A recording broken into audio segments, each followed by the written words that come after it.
Hello, Horror Fanatics. I'm Frank. And I'm Jenn, and we welcome you to our weekly podcast. Whoa! The horror!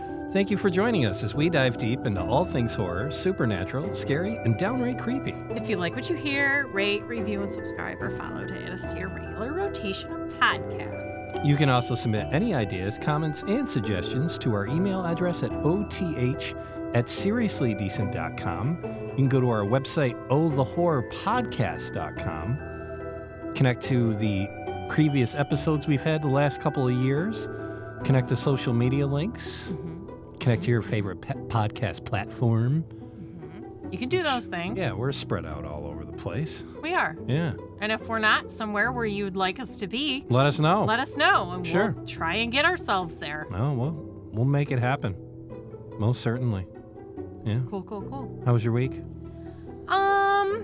Well, it was an interesting week. It was. Yeah.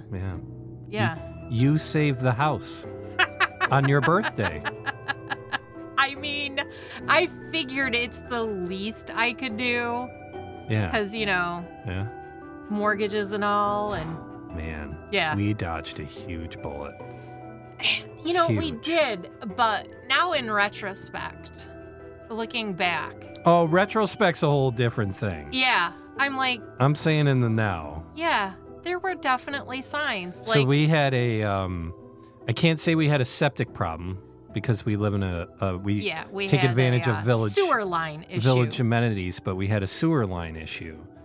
And, nothing greater than going to bed in your furnished basement downstairs, which everybody says, oh, that's great. And it's like, I agree. It's nice. Is. Yeah. But then there's moments like this where septic material was coming up the drain from the shower. Yeah. And it's because the dishwasher was on and draining and pushing water through the system. There was a clog. No, I mean, there was a clog, but yeah. The septic system, I was in bed already. I was just in there and nothing was happening.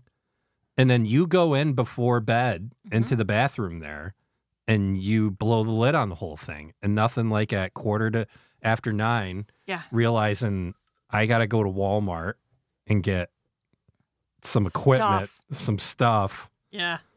And then mess with that for a couple hours. Yeah. And then the smell. Ugh. It was so bad. Terrible. So bad.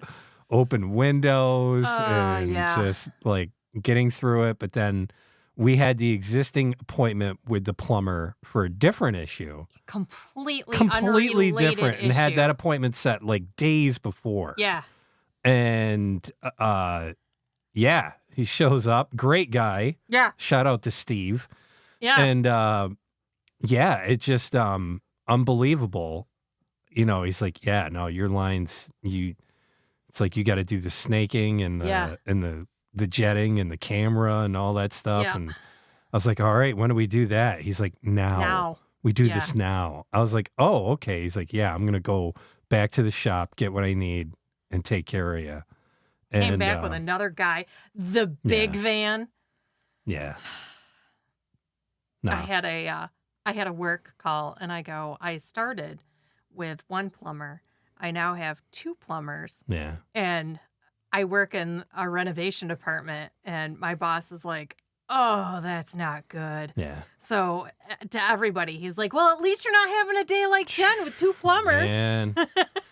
But, they did everything great. The work was done very well. They were very expeditious and quick with it, very thorough and good in explaining our situation. And then they told me the story of a home that they worked on like a couple days ago or that morning. I can't remember. Right.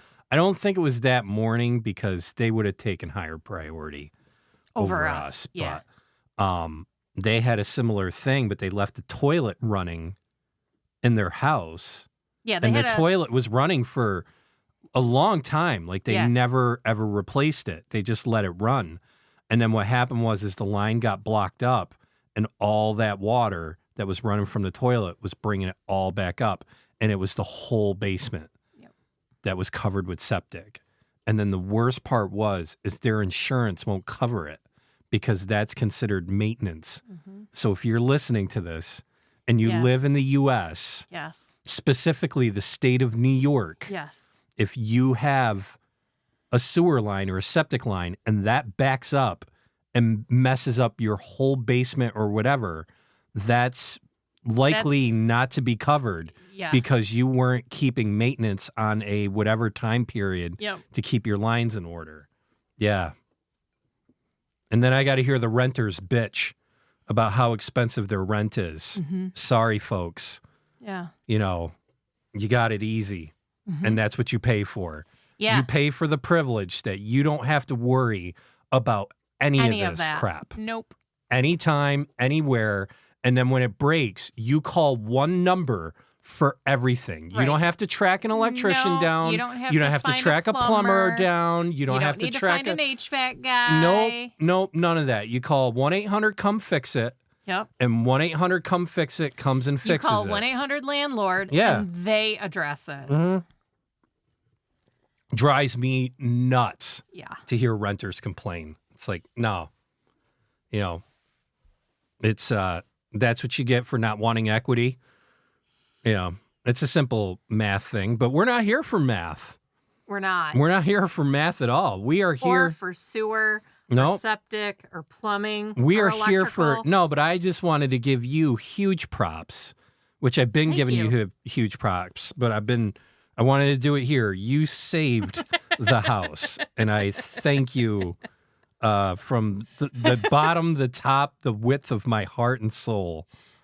Thank you so much. So, guys, if you would like to be a hero, too, if you smell fart or poop in your bathroom, at least look around at your drains to make sure you don't have some sort of fluid coming up through any of your drains.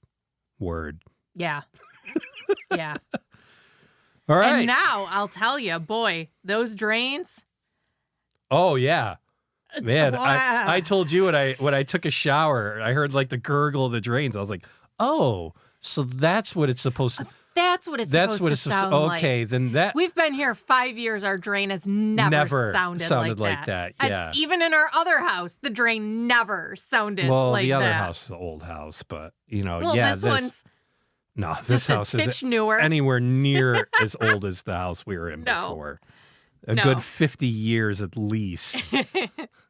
The drains sound great, and it's good stuff. But no, thank you so much. You're welcome. Episode 158. Yes. Our third leg of our holy month. Yep. Stigmata. Which means we're getting closer to Easter, folks. It sure is, yeah. We're getting up there. Yep. It's going to be bunny time. I can't wait. Yeah. I really can't wait. I can. It's a little hard this year. Yeah. It's my mom's favorite holiday. It is your mom. It is your mom's. Is, always be. Yeah. No. The Easter was definitely her favorite. It was adorable. It's with mixed emotions. We went through her stuff, and she had a decent amount of Christmas stuff. Yeah. But I'll be honest, she didn't put half of what she had out. No, she just put a couple things out, but she still blew her wad for Easter every year. Easter. Yeah. All the pastel colors. Oh, yeah. She loved the colors. I can't look at a decorated egg without thinking of her. Yeah. Well, and that's whether the thing it be is she's painted the or Slovak heritage. So, you know, there was a big thing with the coloring of the eggs, so she had a lot of that stuff. But, it's definitely, it's heartfelt going towards it. I overall am okay with it because if she was still around, she would have been in a long-term place. Care facility. Yeah, and she wouldn't have been in great shape, and it just wouldn't have been no way to watch her spend. That's what makes it easier for me. Yeah. In this situation is, it's I miss her, but I miss what she was still cognizant. I miss what I had before she started. Right. Taking the downturn. Like her last holiday was Thanksgiving. She was still somewhat cognitive. Yeah, even then that was on the edge. I mean, she was still able to eat. She was still able to be home. Yeah. Like she could have a little bit of what it is. Yeah, Just a little yeah, bit. but even that, it was just Yeah. her maneuvering around in bathroom habits and things Mhm. like that. It was complicated. Yeah. It is complicated. But yeah, I see it as a better place. I mean, she's always around. She's everywhere. Mhm. And I like the way we have the house with that. Mhm. I don't really have to go far to look somewhere and see her or feel her or feel her presence. So yeah, it just all the holidays she was okay with. She'd always get excited for Halloween because what we do, and it was vicariously through us. Yep. But anything independently, yeah, she was always big about Easter and just the whole narrative of the holiday as far as both sides, the religious side, which she didn't really talk about much. She would talk about it with me. Right. But also just the kind of open stuff that most people do, and the bunnies, and she'd be like, "Oh, I saw this cute little bunny, pastel eggs, and blah blah blah," and it's like, yeah, Mary's getting into Easter. Yeah, there would be times we'd be out and I would see something, some sort of Easter decoration, and I was like, "Oh, we gotta get that for your mom." Yeah, it just screams her. But episode 158, the third week of the holy month, Stigmata. Yeah. We touched on it briefly with Padre Pio, the previous episode. So if you're out of sync or whatever, we definitely, these would be interchangeable. You could listen to this one or Padre Pio, then this one. You're not really ruining it on yourself. Yeah. No, this is just going to give you a little bit more detail of what the Stigmata is and what he was actually truly enduring for 50 years. It's a weird thing. I mean, like if you just really look at it for face value. Yeah. So, before we get into sources and things like that, basically the stigmata is the wounds that develop on a person that resemble the wounds that Jesus Christ suffered on the cross during his crucifixion. Yeah. So the wounds on the hands and the feet from being nailed to the cross. Some are those are the more common. Those are the more common ones. The thorns on the head, and then the wound in the hip. That's like the really big deal. If someone has that, and that was the final wound that the Roman soldier did there to finish. It was basically, by his heart. Yeah, by his heart. So that's what we're going to talk about today. And my sources, there's a general sense that you're covering, and some other in-depth topics. And then I have two kind of cases, so to speak. And one is from the reasontobelieve.com. And this was, again, this book and video series that I got from, his name is Ron Tesario. And we covered him a bit on the first episode of Holy Month, where we were discussing, Eucharistic miracles. So he's featured again in this with a testimonial and a witness he bared to. And then there's a holy woman, that Maria Domenica Lazzari. I might have a little bit on her. Yeah. And all right. She's a very interesting case. Yes. So. I have, drum roll, Britannica. Yes, I knew it. It's been a long time. It's been a long time since Britannica made the list. And newadvent.org. Just the two, huh? Yes. Wow. Okay. And they're enough. Yeah. And the New Advent is like a Catholic encyclopedia. Yeah. In case you are wondering. So let's dive into this. Stigmata in Christian mysticism are the bodily marks, scars, or pains corresponding to those of the crucified Jesus Christ. That is, the hands, the feet, near the heart, and sometimes on the head from the crown of thorns, or shoulders and back from carrying the cross and his scourging. They are often presumed to accompany religious ecstasy. A stigmatic person may temporarily or permanently have one or more of these wound marks, which may be visible or invisible to others. According to the Roman Catholic Church, the presence of stigmata is a sign of mystical union with the suffering of Christ, and a genuine stigmatic must have lived a life of heroic virtue, which kind of clears up the whole how Padre Pio came across them. Mm-hmm. To decide merely the facts without deciding whether or not they may be explained by supernatural causes, history tells us that many ecstatics bear on hands, feet, side, or brow the marks of the Passion of Christ, with corresponding and intense sufferings. These are called visible stigmata. Others only have the sufferings without any outward marks, and these phenomena are called invisible stigmata. Their existence is so well established historically that as a general thing, they are no longer disputed by unbelievers, who now seek only to explain them naturally.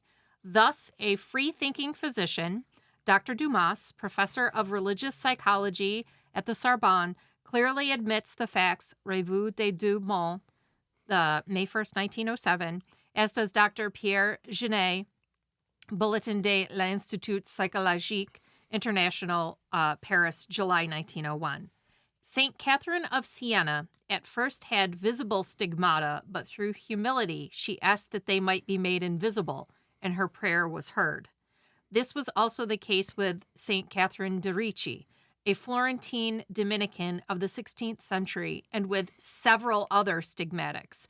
The sufferings may be considered the essential part of visible stigmata. The substance of this grace consists of pity for Christ, participation in his sufferings, sorrows, and for the same end, the expiation of the sins unceasingly committed in the world.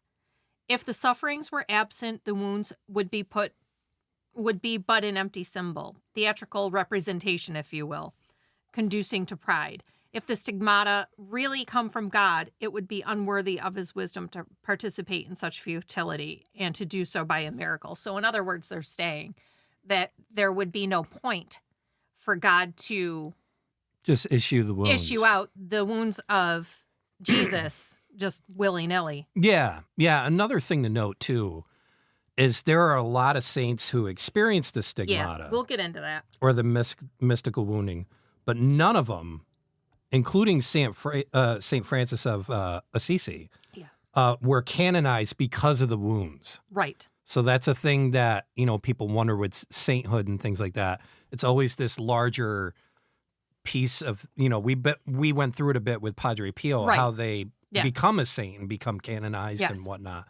But none of them ever are the just ones that canonized are just because of the wounds. stigmata. Yeah. Usually they're doing more. Yeah. In order to be canonized, there have to be miracles associated with them. Yeah, which, you think about that. It's like, yeah, okay, you have the wounds, but what else? That's how the Catholic Church is, Yeah, just seriously. That's not enough. Yeah, so skeptics can sit there and be like, well, yeah, if it's just that, they believe anything. And it's like, no, that's just to get through the door. Yes. To fill out the application. Yeah. They're like, okay, that's cool. That's good for you. What else you got? Yeah.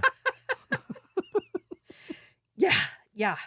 Well, and let's be honest, when Padre Pio touched people with his hands, especially where the stigmata was, the stigmata did provide cures for people, which in themselves are miracles. Yeah. So now you got a miracle and a miracle. And that's what the Catholics are going for. And they're like, yes. How many double, triple stack, quadruple stack, miracles can you do? You got a septuplet? What do you got there? Yeah, seriously. We need a few hat tricks smushed together before we give you the title. That's cute. Yeah. It's, I don't know. Yeah.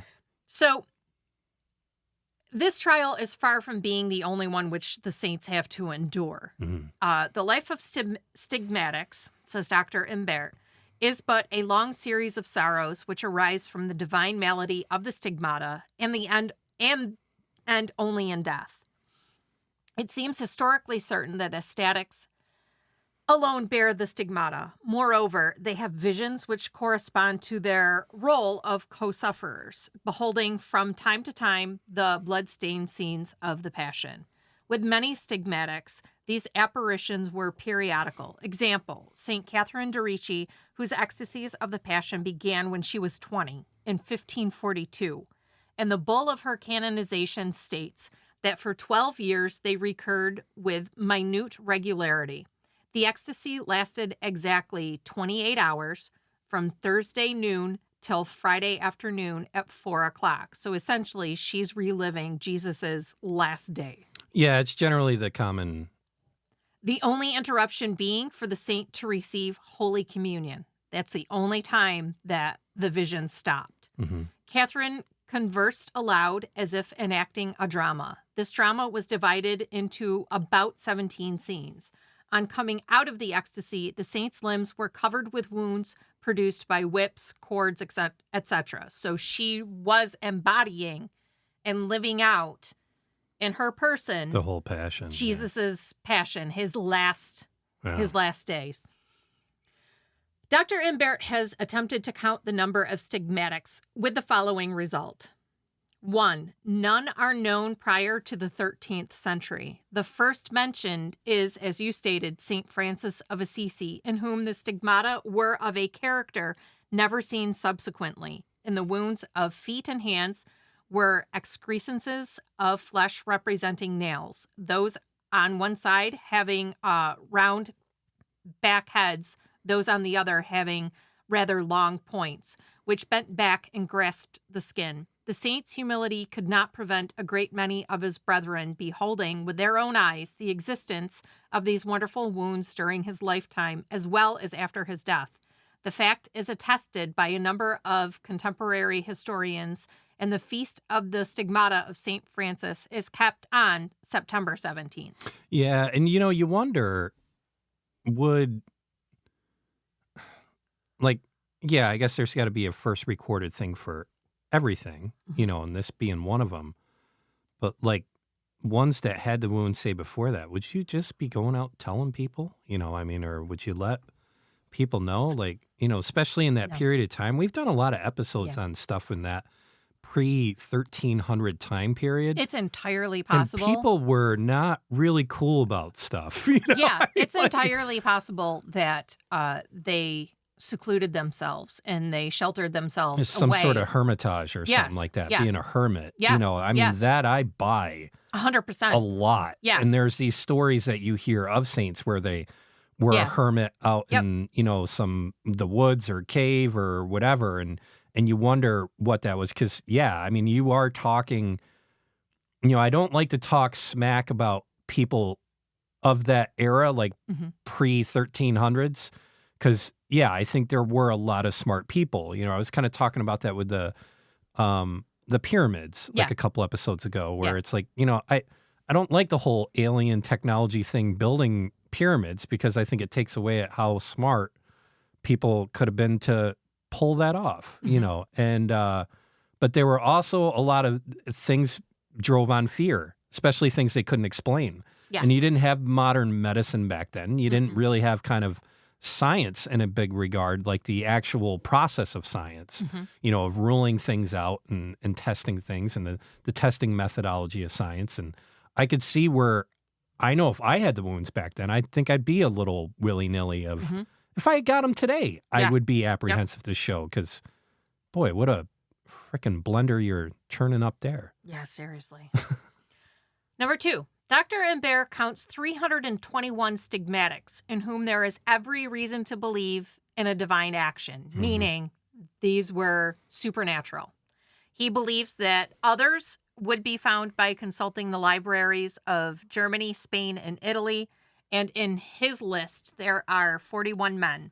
3. There are 62 saints or blessed of both sexes, of whom the best known, numbering 26, were St. Francis of Assisi, and he lived from 1181 to 1226. He's pretty much the first that's recorded. St. Lutgard, 1182 to 1246. He's a Cistercian. St. Margaret of Cortona, 1247 to 97. St. Gertrude, 1256 to 1302. She's a Benedictine. And she may be the St. Gertrude that's a patron saint of cats and gardeners. And she shares her feast day with St. Patrick. So guess who gets guess who gets top billing? Not St. Gertrude. Yeah. St. Clare of Montefalco, 1268 to 1308, an Augustinian. Blessed Angela of Foligno. She died around 1309. They don't know when she was born. And she was a Franciscan tertiary. St. Catherine of Siena, 1347 to 80. She's a Dominican tertiary. St. Lidvin, 1380 to 1433. St. Francis of Rome, 1384 to 1440. St. Colette, 1380 to 1447, a Franciscan. St. Rita of Cassia, 1386 to 1456, Augustinian. Blessed Osana of Mantua, 1499 to 1505, a Dominican tertiary. St. Catherine of Genoa, 1447 to 1510, a Franciscan tertiary. Blessed Baptista Varani, 1458 to 1524. She was a poor clerk. Excuse me. Blessed Lucy of Narni, 1476 to 1547, Dominican tertiary. Blessed Catherine of Rakanishi, 1486 to 1547, Dominican. St. John of God, 1495 to 1550, founder of the Order of Charity. St. Catherine de' Ricci, 1522 to 89, a Dominican. St. Mary Magdalene de' Passi, 1566 to 1607, a Carmelite. Blessed Marie de l'Incarnation, 1566 to 1618, a Carmelite. Blessed Mary Ann of Jesus, 1557 to 1620, a Franciscan tertiary. Blessed Carlo of Sesse, died 1670, a Franciscan. Blessed Mary Margaret Alaque, 1647 to 90. Vicidine, who had only the crown of thorns. And St. Veronica Giuliani, 1600 to 1727, Capuchinus. And St. Mary Frances of the Five Wounds, 1715 to 91, a Franciscan tertiary. There were 20 stigmatics in the 19th century. The most famous were Catherine Emmerich, 1774 to 1824, Augustinian. Elizabeth Canori Mora, 1774 to 1825, Trinitarian tertiary. Anna Maria Taigi, 1769 to 1837. Maria Domenica Lazzari, 1815 to 48. And Marie de Moore, 1812 to 62. And Louis Leteau, 1850 to 83. They were both Franciscan tertiaries. The first example of the alleged miraculous infliction of stigmata occurred in St. Francis while in his cell on Mount Alverno in 1224. Pondering on the sufferings of Christ, Francis was purportedly visited by a seraph who produced upon his body the 5 wounds of Christ. Pope Alexander IV and others attested that they had seen these marks before and after Francis's death. The divinely attested sanctity of its founder gave to the newly established order of Franciscans a powerful impulse.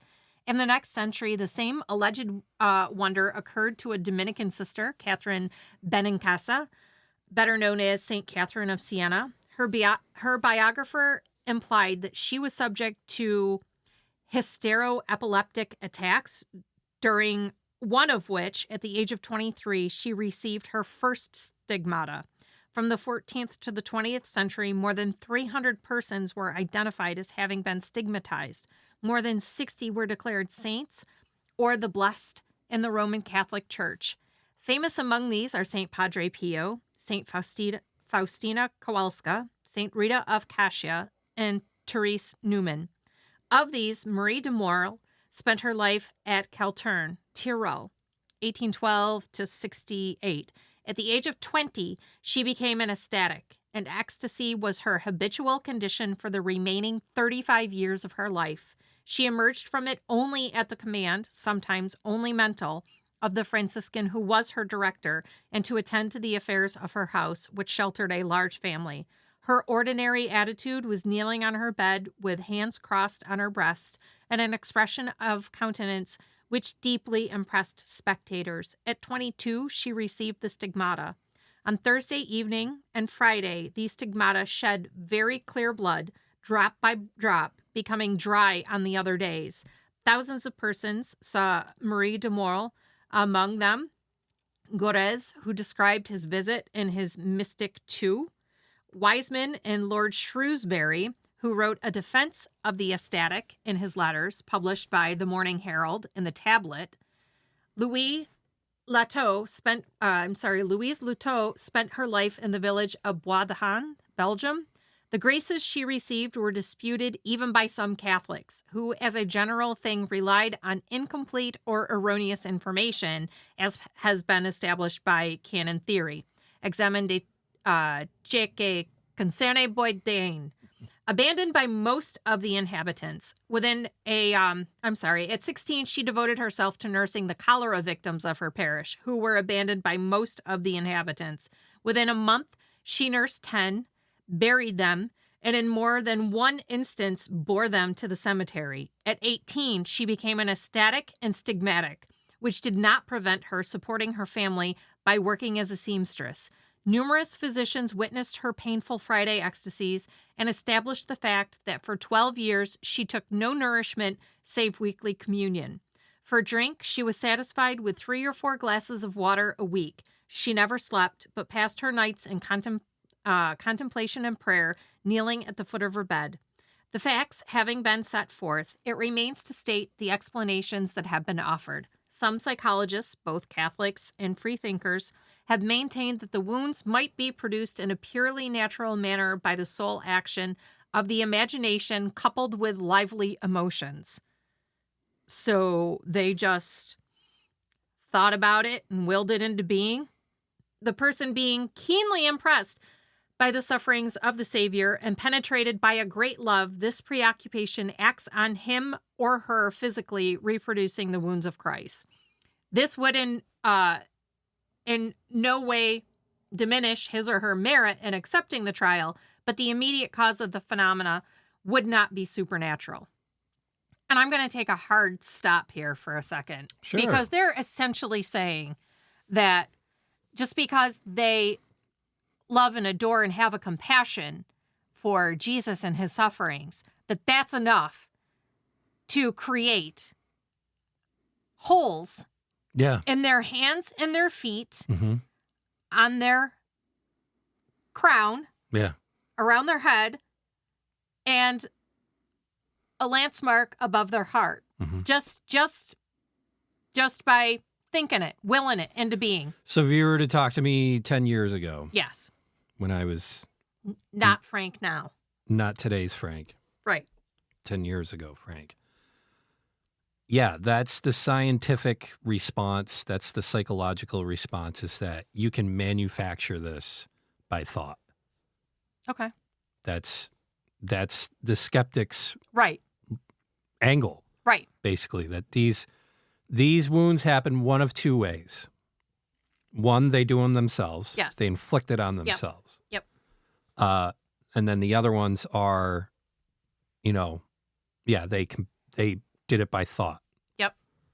Just willed it into being. Yeah. Which, I mean, if you think about that for a second and just break that apart, you're able to make the leap that you could create not just one wound. Multiple. But multiple wounds. Yes. Through your mind. Yep. But everyone that believes in God is a stupid idiot. Right. I'm just saying that's a leap, and that's what I looked at it as I started going through my journey. Yes. And, now that's where I stand. It's like, okay, if you think that someone who believes in this, let's just put aside the fact that it's really happening or not. Let's just put that aside for a moment. If you have 2 different camps of people, the religious person that really devoutly believes that this was a act of supernatural authority happening to someone, and then there's this other person that says, well, you're an idiot for thinking about that. Well, what's your thing? Oh, they manifested it themselves through their mind. Really? Okay. This is the 2 camps we have here. The ones that'll be the skeptics and say, yeah, they manufacture that themselves. Like they make those wounds, All right, that's fine. Sure. That's a very plausible way to look at that. And most of the cases that they do encounter of these happening, unfortunately, are people that are trying to get famous and, known, and they are inflicting those wounds on themselves. It's a lot of cases. The ones that you're listing are not. Those are just to differentiate from that. These are different kind of verified things. But the ones who also say, well, they're manufacturing these wounds. So now you've got, people that are agreeing they're wounds. Right. Now this is where I have to say, coming from my non-believer angle 10 years ago-ish or whatever, and being where I am now, the $1 million question is, okay, you went as far as the wounds, and I know that's as far as you've read.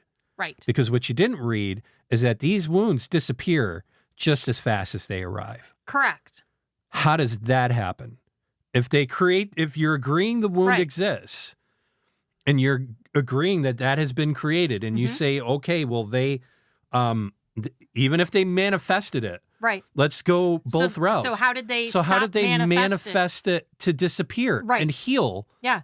Quickly, and when I mean quickly, I mean literally in an hour. Yeah. These things heal up, or overnight. Padre Pio's were the sicker he got. Yeah. The more they diminished. And when they were finally gone, he passed away. Yeah. Which, these people are suffering as Christ did. Yes, they are. This isn't a beautiful thing they're going through as far as feel good beautiful. Right, yeah. For a devout Christian, it feels good because you really can't. That's like the top of the hill of getting close to Christ. That's like as close as you can is the suffering and the passion and basically the bargain that Christ put on that cross is saying, I am going through all of this for you, for your forgiveness of your sins. Yeah. The forgiveness for your sins. Right. Not your forgiveness, but it's just, that's the closest you can get to that offering, that not presentation, but that, it hopped out of my head, but basically that's as close as you can get with that. But these wounds heal up and they heal up quickly in a lot of these cases. And that's where I can, if I'm reading something of a skeptic and they just stick with the wounds and then they don't go to that second part, it's like, you haven't read enough about this. Yeah. You read enough to know that there was wounds. Part of the story. You read enough that there was wounds, and then basically what you did is you made your own judgment on things, and then you walked away. Yeah. And you didn't read the rest of the story, you didn't get the rest of the content or whatever. And I can say this from someone that has walked that period of life. That's the only satisfaction that someone like that needs. Right. It's just to make themselves feel better about something. Because this is weird. It is. This is weird stuff, you know.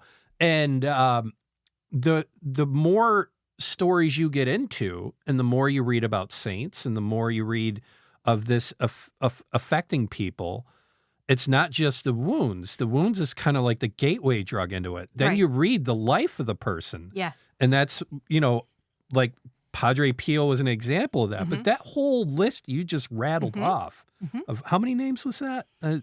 27, and then there were another 5. Yeah, so you're talking 30 names that have been rattled off. And now here's the other amazing part of that just list you read through. These are people from 1100 AD all the way to 1900s. Yeah. Padre Pio, I think, was one of the last. Yeah. Yeah. And these are the ones that have just been basically documented and declared saints. Like there was a lot of investigations, there was many witnesses, and this has been investigated. And you have that amount of names over that long period of time. I mean, you're literally talking almost 1,000 years of examples, and they're all similar. They're not different. It gets back to the Eucharistic miracles we were talking about. It's like you've got this long period of time. You've got the same thing. So it's different witnesses, different people validating. It's not this one group conspiracy thing that is so easy to just blurt out and try to digest and everything. It's complicated. And I find it incredible that like what you were mentioning with science or psychology or whatever, that, oh yeah, you can just manifest this. Yeah. You know, it's like, okay, so now you're manifesting multiple wounds. Yeah. They're all in this specific spot. Mm-hmm. And then also you can manifest them to disappear too. Yeah. Now the question is if science believes this, that means they must be able to duplicate it. Yeah, must be able to replicate They it. must be able to replicate that. And that's where you get back to science and theories. Right. You know, and somehow, I don't know when it started, but somewhere along the line, theories became facts. Yes. And that annoys the living snot out of me with science. It's like, no, a theory used to be how you reached the fact. Right. You know, yes. and you got the fact theory, by doing repetitive. You tested it. Yeah. And then you had to successfully recreate Yeah. over multiple tests the same test over and over, getting the same result. That's how you came to a logical conclusion. Well, yeah. And that's a fact. that's how you got your scientific fact. Yeah. But and that's gone now. No. It's tossed right out the No. window. And so now you've got all these closet scientists that are walking around. And I mean that like the people you bump across on the street and whatnot. You know, where they're like, well, yeah, this is a fact and this is a fact. And it's like, no, it's a theory. yeah. You know, there's no fact with that. And I like I said, I don't know when that happened. That would be like a great thing to look into. But like, when the hell did that really start? But it's picked up momentum, and that's where we're at now. Right. Yeah. And it's unfortunate. It really is. Because now you're trying to argue, you're trying to debate someone. Well, it's interesting because and you're not on the same rule set. You have to trust the science, but when the science itself contradicts its original statement or its original belief over a period of time, like they are dealing with the same type of circumstance and they realize what they originally thought was wrong, they don't do the correction. Like they never admit that they were wrong, even though the science is now proving they were indeed wrong. Yeah.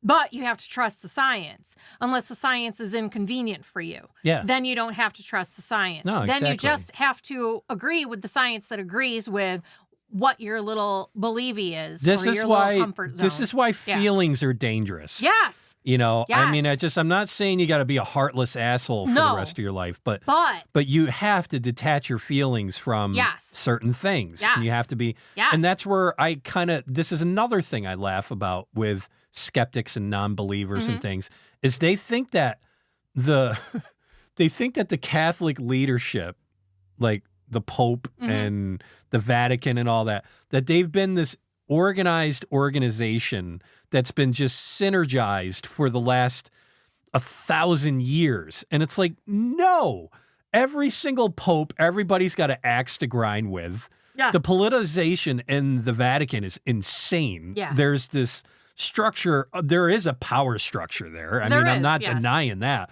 But I mean, like, take now. There's a ton of people that don't like this Pope. Yeah. And then Pope Benedict before, there was a ton of people that didn't like that him. Pope. Yeah. You know, I think Pope John Paul II was one of the more beloved popes. He was. But there was still a lot of people that didn't like what he was doing. Yeah. He added the whole luminous mysteries in the rosary, and people are like, who the hell does he think he is? Yeah. You know, I mean, so it's not this synergistic thing that's been going on forever.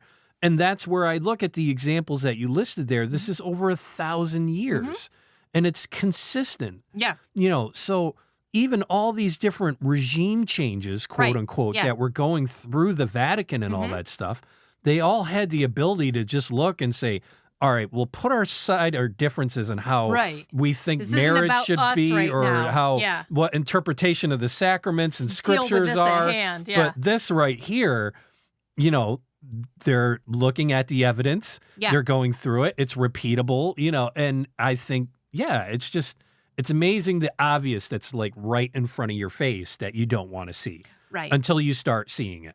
So we're going to dive into this. The very next paragraph. We shall not attempt to solve this question. Oh, of course not.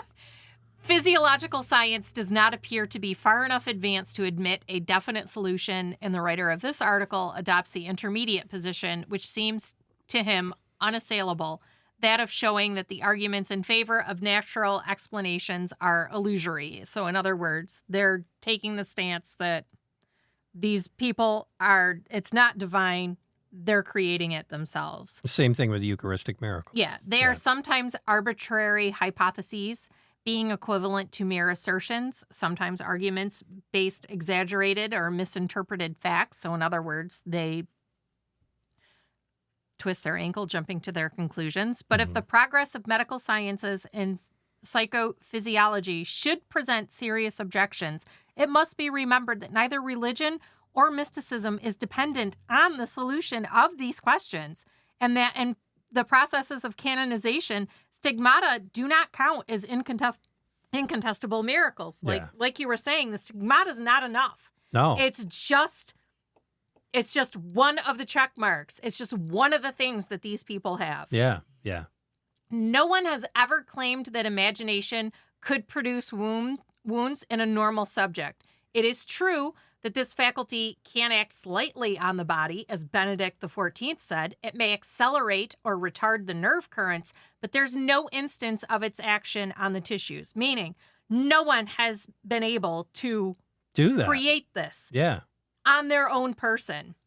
And not have some religious piece of this. Correct. Yeah. Without there being some so sort if you got, like, Joe, divine, supernatural. If you got Joe the atheist, right. And you told him, all right, let's just, we'll break you up. You can't meet with your friends at the microbrew place. And, we need you to do this experiment for 30 days or a year or whatever. And we just need you to concentrate on making a wound. I don't care where it is. Yeah. It could be in your armpit. It could be on your arm. It could be on your wang. Doesn't matter. Just make one, without inflicting it on yourself. Use your mind. Like I said, I laugh that they have this as like, that's their debatable topic. Like they're sitting on a mountain of evidence of it. It's like, excuse me? Yeah. But wait, there's more. Oh, of course. But with regard to persons in an abnormal condition such as ecstasy or hypnosis, the question is more difficult. And despite numerous attempts, hypnotism has not produced very clear results, which means it hasn't happened. At most, and in exceedingly rare cases, it has induced exudations or a sweat more or less colored, but this is a very imperfect imitation. So in other words, they have a colored sweat. That's the best they can come up with. That means they're working hard. All right. Moreover, no explanation has been offered of 3 circumstances presented by the stigmata of the saints. Physicians do not succeed in curing these wounds with remedies. So even Pio, nothing could be done to get rid of his stigmata. Yeah. Everything they tried medically, nothing worked. Of the declared cases that you're talking about, that's the situation. On the other hand, unlike natural wounds of a certain duration, those of stigmatics do not give forth a fetid odor. So, Pio had his stigmata for 50 years. Yeah, no, those wounds would rot. And exactly. It'd just be nasty. If it were just self-inflicted and he just you'd have bacterial infection. Exactly. You'd have, all that stuff. Yeah. To this, there is known but one exception. St. Rita of Cassia had received on her brow a supernatural wound produced by a thorn detached from the crown of the crucifix.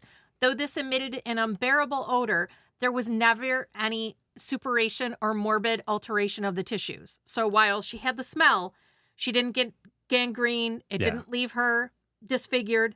And sometimes these wounds give forth perfumes. For example, those of Juana of the Cross, Franciscan prioress of Toledo, and Blessed Lucy of Narni. To sum up, there's only one means of proving scientifically that the imagination, that is autosuggestion, may produce stigmata. Instead of hypotheses, analogous facts in the natural order must be produced, namely, wounds produced apart from a religious idea. This has not been done. Yeah. And we went through this, just to get off the religious kick for a second here. We talked about this way back in the day with Ouija boards. Yes. We talked about this with, haunted homes. It's okay, if you think you can manifest this, then it doesn't matter which house you go to. Doesn't matter whatever. Just build a shack somewhere and just do the test. And none of them want to do it. No. We went on those rants years ago. The Ouija board test. Yeah. They didn't even use a Ouija board. Yeah. No, it's just... I'll give you the $25 to buy the Ouija board. Do the actual test. No, and this goes back Do your actual experiment. I remember having our conversations with this, and we were talking about how, like, there's no money, quote unquote, in that science, you know. But also there's less incentive of the fact of, what if it's true? Yeah. What if they do use a Ouija board and they're like, this shit happened and we have no idea, but Timmy's dead now. Right. You know, I mean, subject C's dead. Yeah. You know, because subject C lost their freaking mind and took out their subject and took out subject F and Q and R. Yeah. You know, and like there's not, they don't want that result. It's the same thing why they won't go into stuff like this or Eucharistic miracles. No. They're not going to touch it. And we went into this exhaustively with Eucharistic miracles on why science would be...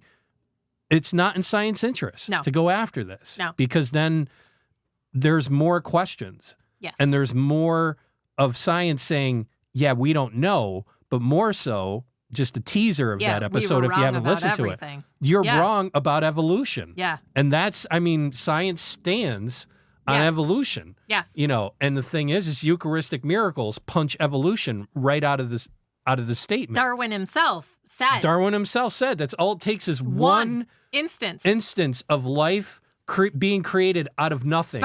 Spontaneously. Yes. To just completely level evolution. Yes. The guy who wrote the whole theory. To dismantle his theory. Yeah. Yes. Said the same thing. And people just, they don't know this stuff. And you're not going to hear it from school, unfortunately. No. You're not going to hear it from a university unless you're maybe taking a theology course. You know, I don't know to what depth they go and stuff like that, but science is never going to talk about any of this stuff because it's not good for business. Right. It's not good for that. And yeah, I find it amazing that we're just still in this point. Like it's just, we haven't moved from this. No, we haven't. And I think it's going to take something big. I'd say that, you know, and I can't, like, it just came out of my mouth. Like, it's going to take something big to sway people. It's like, this isn't big enough. Exactly. You know, like, this what isn't big more enough? do you need? Yeah. You know, it's just... Pio pleading for 50 years wasn't enough. Yeah. Eucharistic miracles, not enough. Yeah, no. Do you have some more stuff? With regard to the flow of blood, it has been objected that there have been bloody sweats, but Dr. Lefebvre, professor of medicine at Louvain, has replied that such cases as have been examined by physicians were not due to a moral cause, but to a specific malady. Moreover, it has often been proved by a microscope that the red liquid which oozes forth is not blood. Its color is due to a particular substance, and it does not proceed from a wound, but is due, like sweat, to a dilation of the pores of the skin. So when they were talking about the weird sweat thing. Yes, the colored sweat that looks like blood. Yeah, it's just sweat. But it may be objected that we unduly minimize the power of the imagination since, joined to an emotion, it can't produce sweat. And as the mere idea of having an acid bonbon in the mouth produces abundant saliva, so too the nerves acted upon by the imagination might produce the emission of a liquid, and this liquid might be blood. So the answer is that in the instances mentioned, there are glands, sudoriparous and salivary, which in the normal state emit a special liquid, and it is easy to understand that the imagination may bring about this secretion, but the nerves adjacent to the skin do not terminate in a gland emitting blood, and without such an organ, they are powerless to produce the effects in question. Mm-hmm. So you're never going to get blood oozing out of your pores because... You thought about it. Exactly. But this is where I got to really throw a firm handshake to science, and I'm saying this sarcastically, because this is what science does. They started off in the beginning, we couldn't duplicate the experiment. Right. We couldn't duplicate the result. They come right out and say that. Right. But then they say, well, you know, there was a sweat-like thing. And so now... that was under hypnosis. No, I know. But what I'm getting at is now they're going into this whole specific detail. And if you have someone reading this, now they're all lost in this solution here of, oh, okay, yeah, no, it's wrong. So now they're saying, yeah, no, it was just sweat and there's no blood. It's like, yeah, We know because you can't force yourself to create a wound with your mind or any of that, But they managed to like kind of shift the wording on that to say that that's the way they all are. No, that's not what he's saying. I might have heard that wrong. What he's essentially saying is, okay, your hypothesis was you can create this with your mind. And yes, the mind is amazing and can do amazing things. However, the mind cannot produce blood spontaneously from an organ or a gland that does not have blood in it. So he's saying that, okay, even these people who under hypnosis were sweating this colored substance that many thought was blood, when observed microscopically, it was not blood. It didn't have any of the characteristics of blood. It was simply a different color because of a chemical that was present or a mineral that was present. Or something exactly. Like that, It's probably magnesium or some stupid thing. And that he's saying, fine, you want to believe that, that's fine. But I'm telling you that you can't. You can't do it. That is advanced as the imagination is, it can't do this because you would have to create an organ or a gland within yourself that could produce this blood for you. And he's like, and that's ridiculous. Just as it's ridiculous to think that you could create this wound in your hand. Now, you can self-create a wound if you happen to have, schizophrenia, and you happen to think that there's a little guy living in your hand and you're picking at him. Yeah, you could pick a hole in your hand to get to the little guy that's in your hand who's really not there. But yes, your imagination created it, but you did it to yourself. Yeah, there was the physical part of it. Correct. Instead of being and that's exactly what he's saying. He's like, what has been said of the stigmatic wounds applies also to the sufferings. There is not a single experimental proof that imagination could produce them, especially in violent forms. He's saying there's nothing you can do that can recreate these situations, these sufferings, these wounds that don't fester, don't progress, don't get worse. Dr. Xavier couldn't do it either. And Dr. Gray could, but. Another explanation of these phenomena is that the patients produce the wounds either fraudulently or during attacks of somnambulism or unconsciously. Like I was saying, like the schizophrenic sticking it. Yeah. But physicians have always taken measures to avoid these sources of errors, proceeding with great strictness. So in other words, they've ruled out that, or they have ruled out people who supposedly had the stigmata, but were self-inflicted. Yeah, they're like, okay, no, you don't have that. No, there's a lot of them. Sometimes the patient has been watched day and night. Sometimes the limbs have been enveloped in sealed bandages. Mr. Pierre Genet placed on one foot of a stigmatic a copper shoe with a window in it through which the development of the wound might be watched, while it was impossible for anyone to touch it. So in other words, they were isolating it to see, see what they could see. Yeah, yeah. So I find it fascinating, but props to Dr. Lefebvre, who was like, there's a lot of doctors. This shit. Yeah, He's there's a lot of doctors that are involved in this. Yeah. And like I said, you got to ask yourself, why isn't this seeing the light of day? Yeah. Why wouldn't a news reporter want to look into this? Why would not, and that's where you start getting into the rabbit hole with things, and I think that's where you see a dark and a light, I think it's just that simple. Yeah. The older I get, the more simple I see it as there's a dark and there's a light. Yes. And you can walk one way or the other. You can't do both. No. You can be in the light for a long time, and that doesn't mean that you're deep in the light that you can never go to darkness. You can just step one side to the left. You can take a step to the left and be in the dark. And be in the dark. It's that simple. Yes. And that's that whole,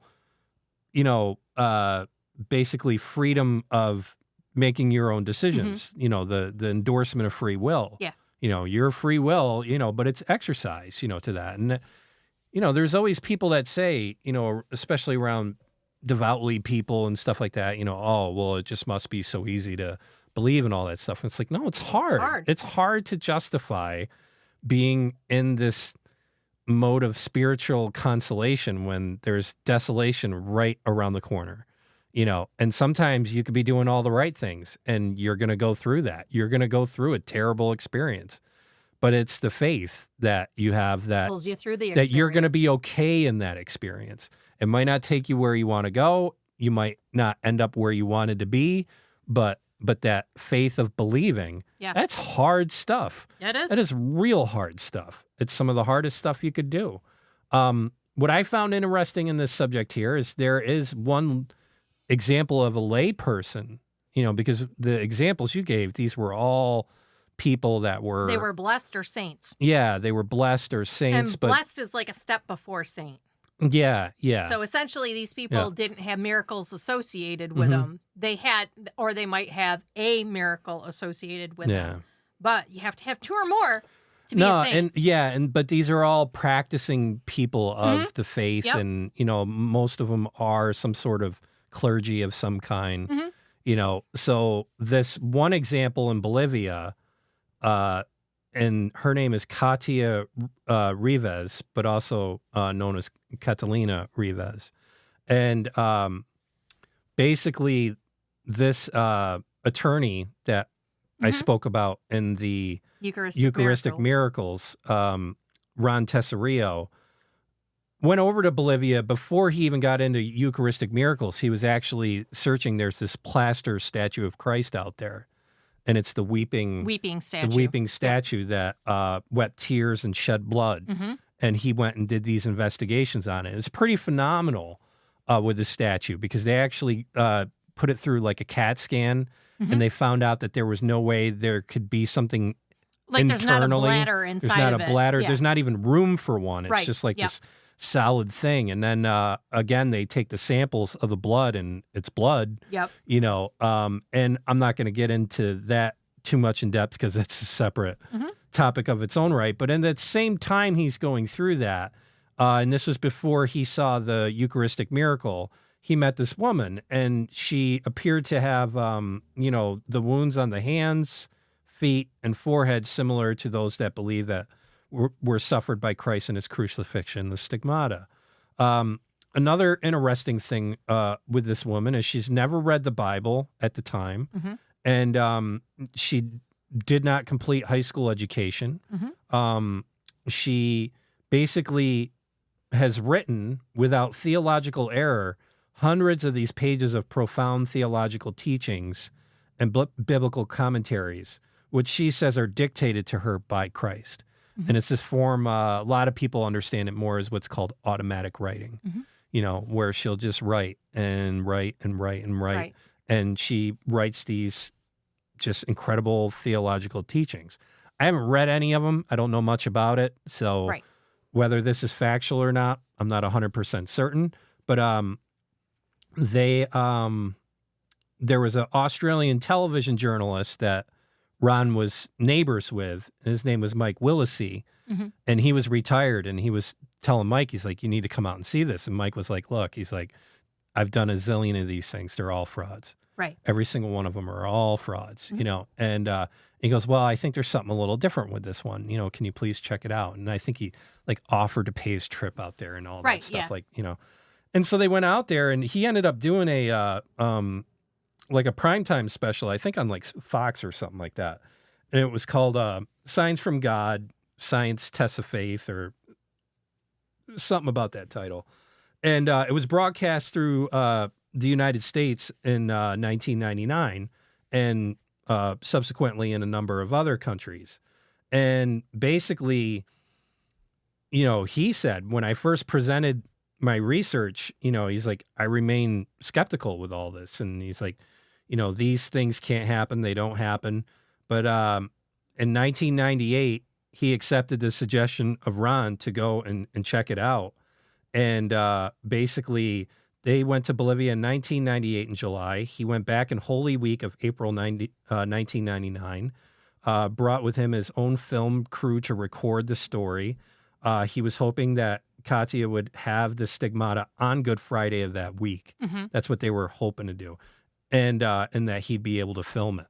And the day before Good Friday, Katia said to Mr. Willisey that she had had a message from Jesus saying that she would not have the stigmata the next day, but that she would have it on the Friday following the Feast of Corpus Christi, which would make it Friday, the 4th of June in 1999. And that was some 2 months away when they're talking about all this. And that he could return then and film what happens.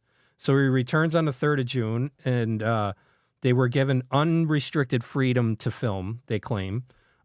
Began filming her on the evening of the 3rd and then through the next day. At noon on the 4th of June, at the exact time and date that Katya predicted the stigmata would occur, they saw on film small red dots that started to appear on her palms and her feet. The marks then slowly opened up to form somewhat a circular and deep, severe wounds, which began to shed blood. There was symmetry to the way the wounds appeared and developed in both hands and feet. They all began at the same time and progressed as healing wounds at the same rate. While the wounds appeared on her hands and feet, wounds began to appear on her forehead as well. The wounds on the forehead appeared one after another across the forehead as they watched. So they're watching this in real time. In real time, yeah. The wounds looked as if they had been caused by something sharp, small, and pointed. There were perhaps 20 or so. On her left cheek appeared a swelling and a heavy bruise mark, as you mentioned with the bruising, of the sort that one sees when someone's been given like a hard punch to the face. Throughout all this, she was seen to suffer the pains of the wounds she had. As the time approached 3 p.m., she began to suffer from difficulty in breathing and what seemed like congestion in her lungs. Yep. At about 3:10 p.m., all the pain subsided and her injuries began to heal. Yep. By the next morning, the injuries she had to her body had completely healed. The medical opinion is that the wounds like she had should have taken basically like 4 to 6 weeks to heal. Right. So just to put that in context, like if you had a wound and it took over a month and a half, you're talking these are the types wound. These are the types of wounds we're dealing with. There were at least 9 people in the room that witnessed her experience the stigmata that day. Not only was there Mike Willisey, the reporter guy, and Ron Tesario, but Greg Barbera, an Australian 60 Minutes cameraman, his sound recorder, Ralph Steele, and other people. Since the broadcast of the program, there are some journalists and critics who have gone to print to publish what they suggest was the case that she inflicted the wounds on herself, or they were inflicted on her by someone else, and that these guys were duped by some clever fraud to think otherwise. But he says in a testimony of his own writing from his book, and, you know, these are his words. He says, but what these critics have conveniently failed to consider is that if they believe Katya or someone else somehow inflicted these severe wounds on her without the camera or witnesses noticing, how did she make the wounds heal overnight as they did? Yep. And that's the rub. Yeah. You know, you put yourself in one corner of a camp. Well, now you got to work yourself out of the room you just put yourself in. Yeah. You know, and it gets tough, you know, so they basically, you know, as they were filming all this and seeing all this, you know, they were convinced that this is what led them to, like right after this was the Eucharistic miracle in Argentina. And then they went through that whole thing. So like I said, if you were to listen to this chronologically and you haven't done Eucharistic miracles yet, this would be the next episode to do, because for Ron Tesario, this was the chronological he did this effort that then he did the Eucharistic miracles. Yeah. And you know, he's got 1 book and 3 videos of all of this stuff. And it's incredible. It's really incredible. But there's a lot of people that wonder if she is a fraud, you know, and the tough part is, and this is where I kind of agree with the argument where you got to kind of smell fraud or at least consider it, is she's become the spectacle. Right. And that's not how Christ works. No. Like, you know, it's not to make her the deal, you know, so that's like, we talk about it with cults and things like that. It's like, you know, like there's, in my personal opinion, I think the pursuit of God is one of the best things you can do for yourself. Right. But if you somehow in that pursuit of God, you put a person in between that, and then they become the fixture of everything, that's a messy situation there. It's a really messy situation. And but I don't think she's actively going out and... I don't know, because I read some weird stuff, of what people say is going on down there. And the problem is it's down in Bolivia. You don't know what the hell's going on down there. True. Even if a story did happen, are you getting the representation of what happened? Or you're are you getting a version. Yeah, are you getting it in context, or is it is it taken out of context and basically written to support a theory? It's tough. That's where faith runs a lot of this stuff. My opinion is she's helping people. Yeah. Good on her, because that's the story of Christ too. He helped a lot of people, and it didn't work out well for him. It didn't. But that's the prophecy. That was the whole point. It was all about getting you there. He was all to him. Well, and the point was for him to die. Yes. Like he, Christ knew, the Bible knew before Christ came. Like it, separate deal. But another holy woman, we were talking about this, and we wanted to throw this one on the back of the truck. But this is someone that's a combination of the Stigmata and lived on the Holy Eucharist. So this is Maria Domenica Lazzari, born in Italy on March 16th, 1815. She was the youngest of 5 children born to Margaret and Bartolo, who was a miller by trade. However, Bartolo, her father, died in 1829 from pneumonia, which basically she was like 14 years old. The loss of her dad had a profound effect, and her childhood had been peaceful and eventful up to her dad's passing. Right. People said that it was from that point on that Maria's health began to deteriorate and her mystical journey began. Unexplained physical illnesses seized hold of her, and she quickly became weaker. At the same time, her spirituality began to intensify. So she's having this switch here. During her early teen years, her love and compassion for the sick and suffering were pronounced. She prayed and fasted, and during a time when epidemics were common, Maria would help anyone who was sick and needed her assistance without regard to her own health. When Maria was 17 or 18, the entire region was infected with what was called the grippe, or GRIPPE. I didn't look too much into it, but when they were kids, the flu was called that. Yeah. So basically the flu. And people who survived seemed to recover within a week or two. Unfortunately, this didn't happen to Maria. The young woman was constantly ill for over a year, and in spite of that, she spent countless hours still helping and taking care of local families.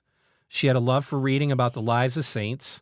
She especially loved to read the works of St. Alphonsus de Liguori, but most of all, she would absorb herself in the accounts of the passion and death of Christ, or Jesus. On August 15th, 1833, when Maria was 19 years old, she was ordered to bed as the doctors thought that this flu had once again attacked her. But this was not the case. Maria would be bedridden from this point on for the rest of her life. From that day forward, Maria began suffering greatly. She would receive the wounds of Christ, the stigmata, and could not sleep or eat or drink. The only thing she could partake of was Holy Communion. So until her death 14 years later, lived bedridden and immobilized, her hands, her feet, and her ribs displayed deep wounds. They were also wounds that were surrounding her head, similar to the thorn-like punctures. Maria suffered through the Passion of Christ every Friday, sweating blood and having blood pour from her hands, feet, and side. Her face would be bloodied from the dripping thorn wounds, and she, in effect, experienced a near-death experience every time she endured all this for Jesus. Every Friday she would go through this. Yeah. And it's just so intense. It's 52 Fridays a year. It's just so intense. So besides the stigmata, it was recorded that on a day in October of 1935, Maria suddenly vanished from her bed. So Maria was completely paralyzed, and just like that, she's gone. They searched everywhere in the house for her, but to no avail, she was gone. 8.5 days later, Maria suddenly reappeared in her bed, lying in the same position that she'd been when she was last seen. This was not simply about bilocation. This was also about actual disappearance. Right. So like you mentioned bilocation a bit with Padre Pio. Yeah. Bilocation means 2 places, same time. 2 places, same time. This is actually just disappearing. 1 place, 0 time. One place, one time.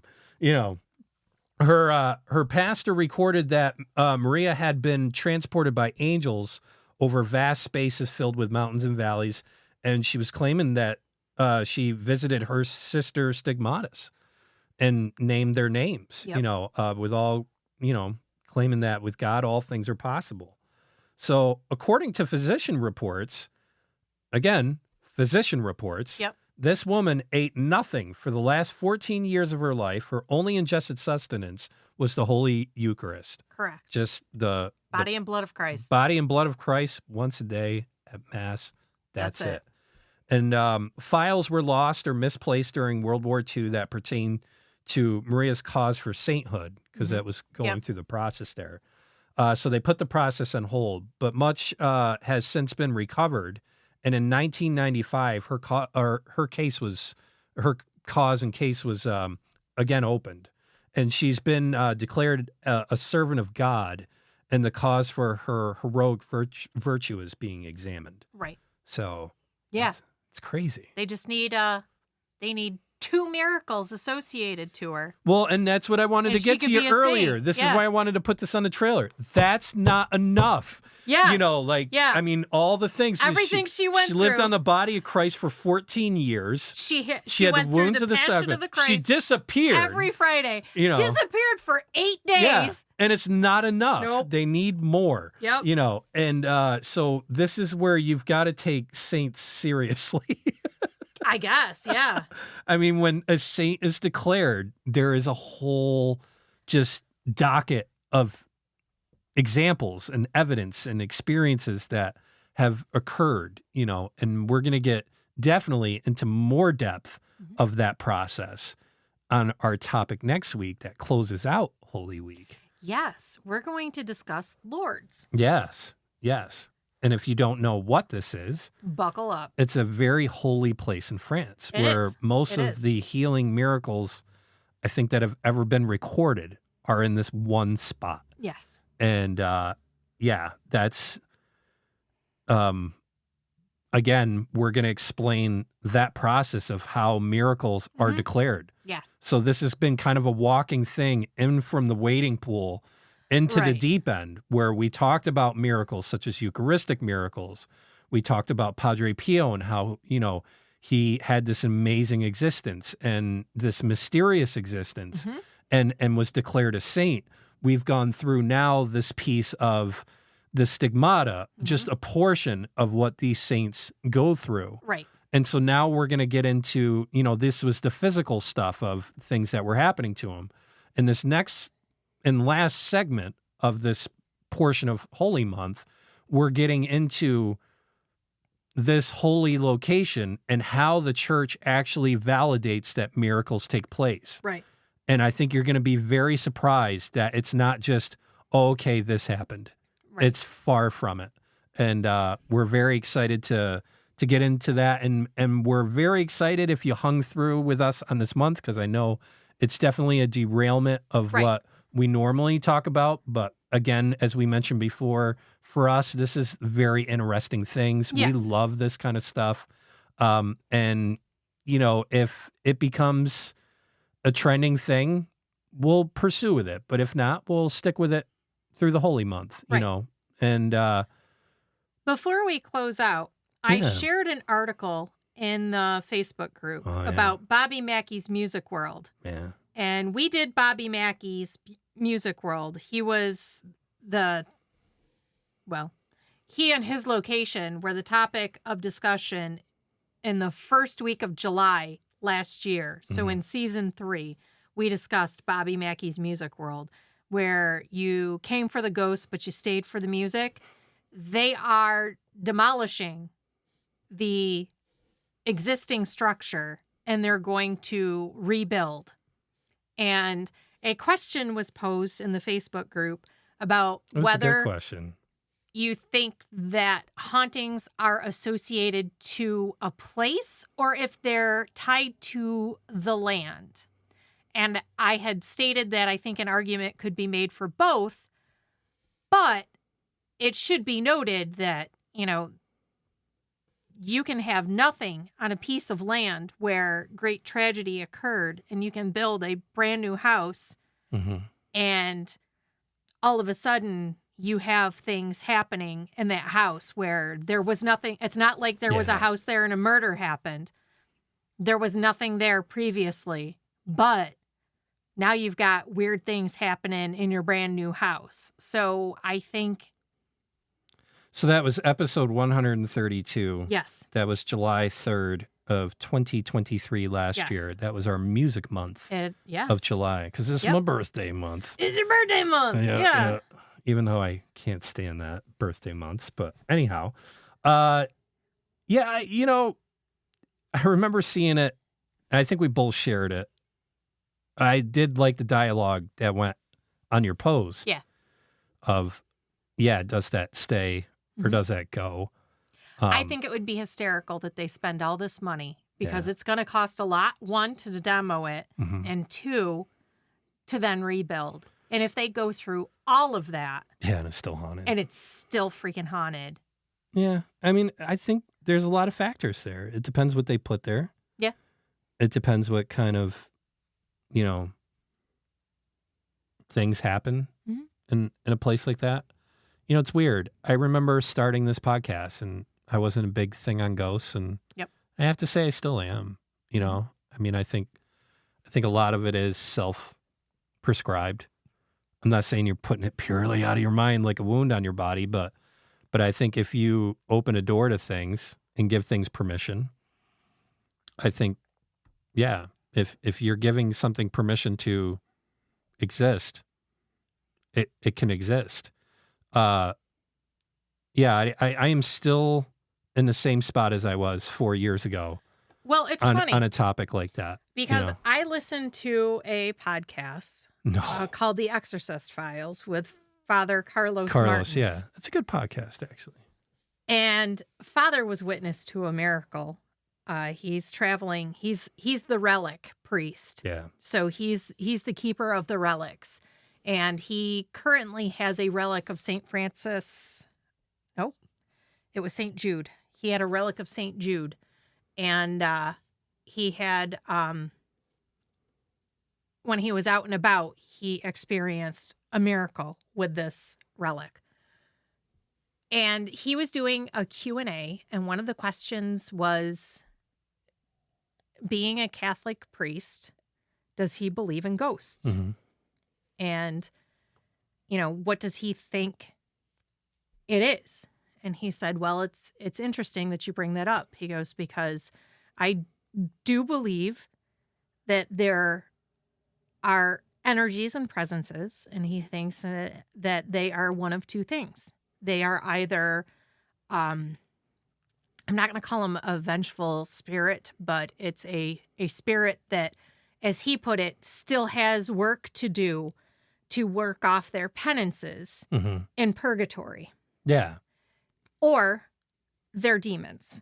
That was his, one of two things. It's pretty much the Catholic stance. Yeah. And so I kind of wish I had that information when we did Ghosts. Yeah. Which was episode what? 2? 2. Yeah, Season 1? Yeah.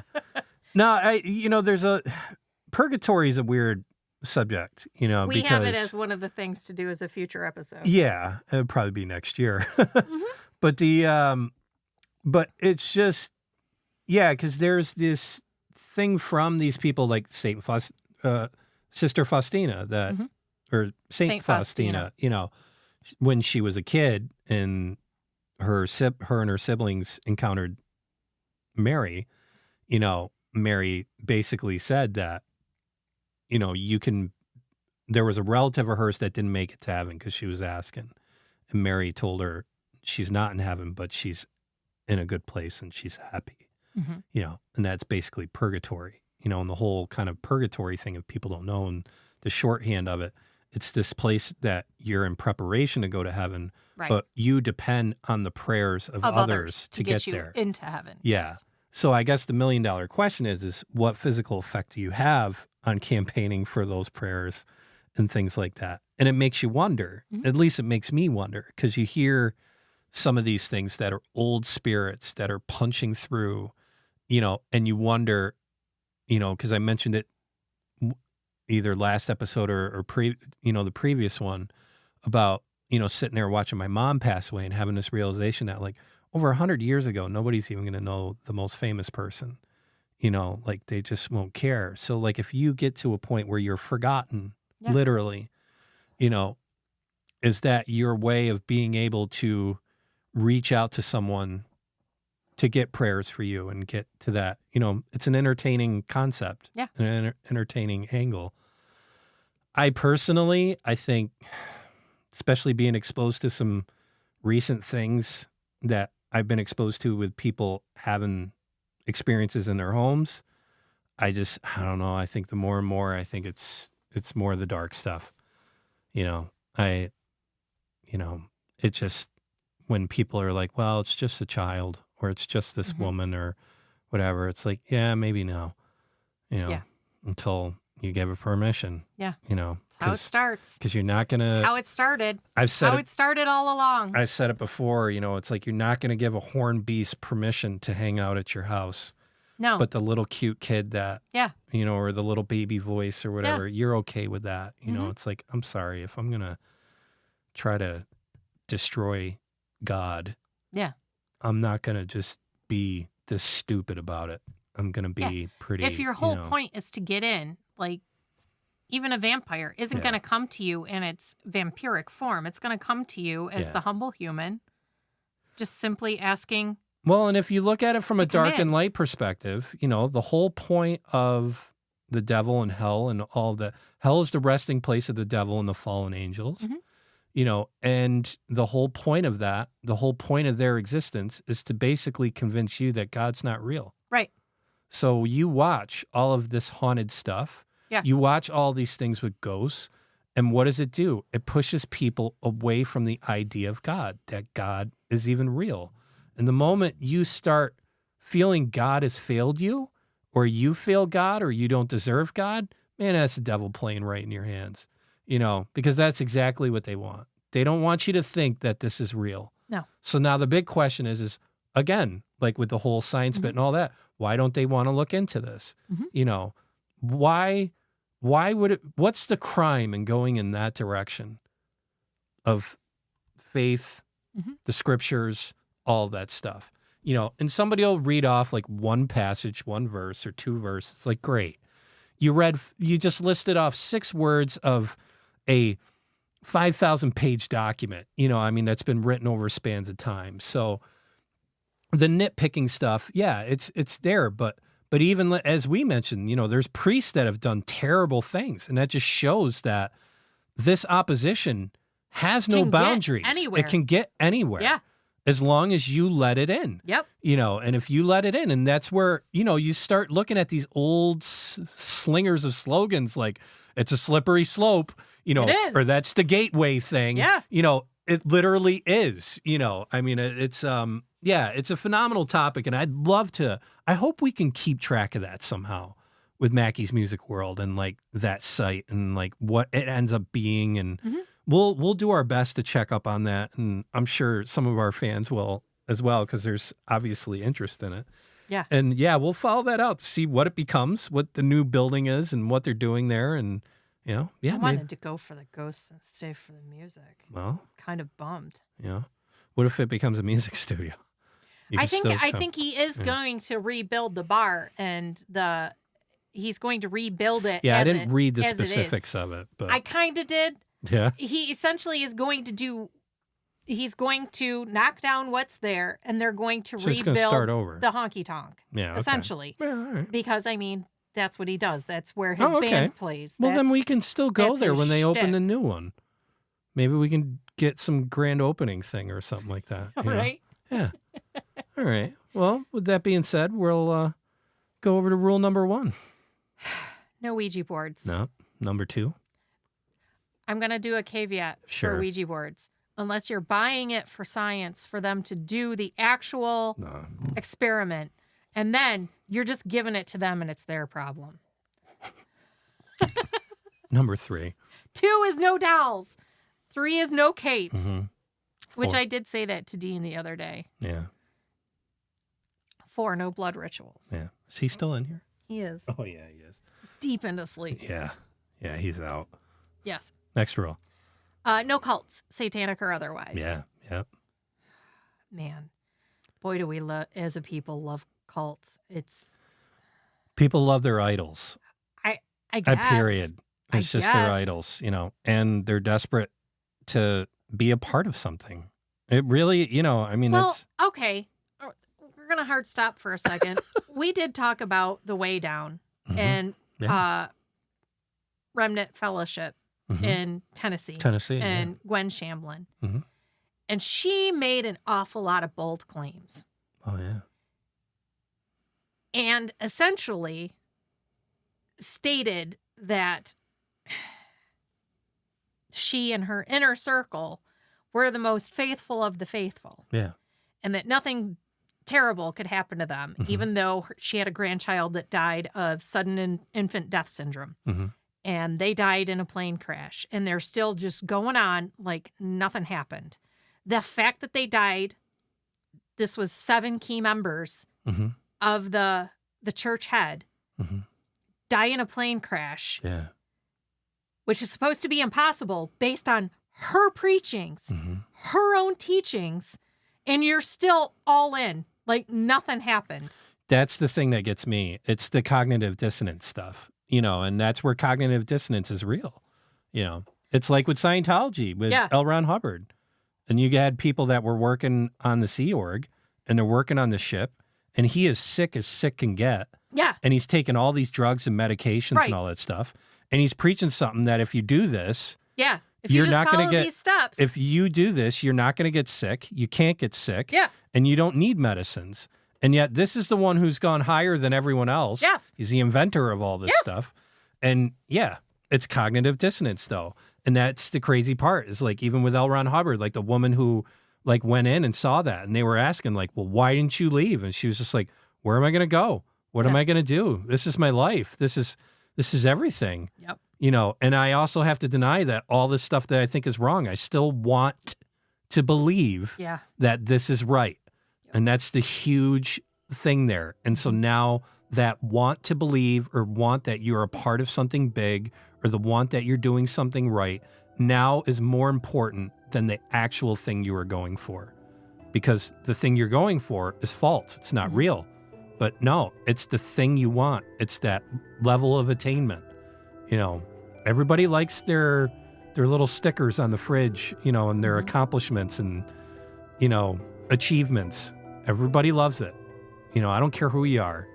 There's an achievement to some level, but you get somebody who starts that, has nothing, gets pumped of all that rhetoric, believes that it works, and then as you start going further and further, you have a choice.